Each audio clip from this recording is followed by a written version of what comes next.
Évangile Matthieu chapitre 5 versets 44 à 48. Mais moi je vous dis, aimez vos ennemis, bénissez ceux qui vous maudissent, faites du bien à ceux qui vous haïssent, et priez pour ceux qui vous maltraitent et vous persécutent, afin que vous soyez fils de votre Père qui est dans les cieux, car il fait lever son soleil sur les méchants et sur les bons, et il fait pleuvoir sur les justes et sur les injustes. Si vous aimez ceux qui vous aiment, quelle récompense méritez-vous?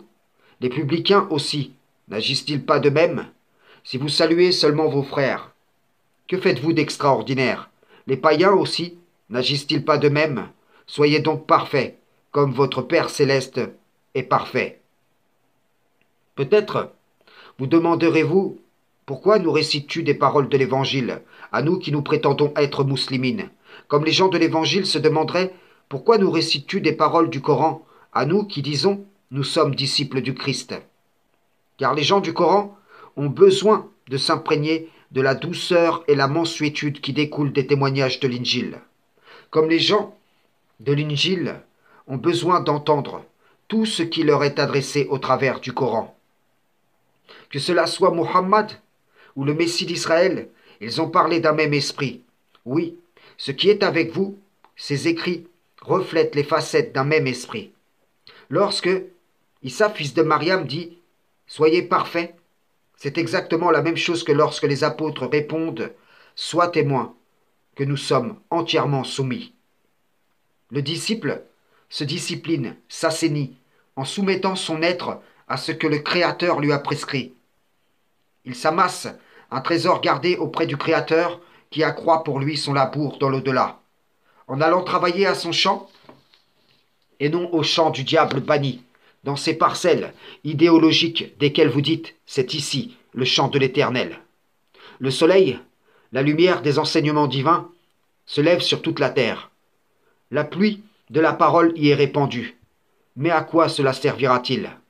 Pour ceux qui s'en servent dans le but de faire dévier les ouvriers qui veulent se rendre au champ de l'Éternel, vers le champ du diable. Les sectes se réjouissent chacune de sa parcelle, et chacune regarde les autres en se disant en elle-même, c'est la nôtre qui est bénie. En vérité, chacune ne sert que ses propres intérêts. Chacune se sert de l'eau et la lumière du Tout-Puissant pour faire pousser des graines altérées dont la génétique spirituelle a été modifiée. Et chacune dit, voici les fruits de l'enseignement naturel qui nous vient du Créateur. Ils mentent contre le Créateur et ses envoyés. C'est lui qui connaît la meilleure méthode, et celle-ci n'est sûrement pas celle qu'ils ont héritée de leur père, charnel ou spirituel, ou bien même les deux à la fois. Aimez vos ennemis, faites du bien à ceux qui vous haïssent, priez pour ceux qui vous maltraitent et vous persécutent. Ce sont différentes façons de renverser les puissances du mal dans le but que triomphe le bien. Comme le Coran rappelle, réponds au mal par le bien, et voilà que celui qui avait une animosité envers toi devient tel un ami chaleureux. Ces enseignements sont bons, mais je vous le dis, ils ne serviront à rien à celui qui les pratique d'une position mensongère.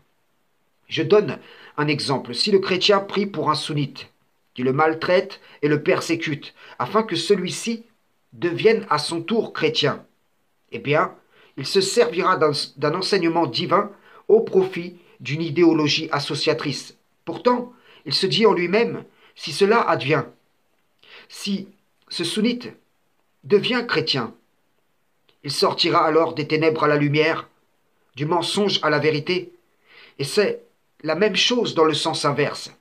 Disons qu'un sunnite rende un salam à un adhérent au judaïsme qui lui passe le shalom. Eh bien, ce ne sera que deux associateurs qui se saluent. Pourtant, chacun sait qu'il nous est prescrit, si on vous salue, rendez une salutation. Meilleure, ou bien rendez-la simplement. Réciprocité ou concurrence en bonne parole auprès d'Allah, tout est compté. Si l'association rend vaine l'action des hommes, ces salutations pourront être l'expression d'une paix entre ces deux, mais pour s'être salués chaque jour de leur vie, il ne leur sera assigné aucun poids au jour de la résurrection. La majorité des gens ne suivent que la conjecture et se bornent à forger des mensonges.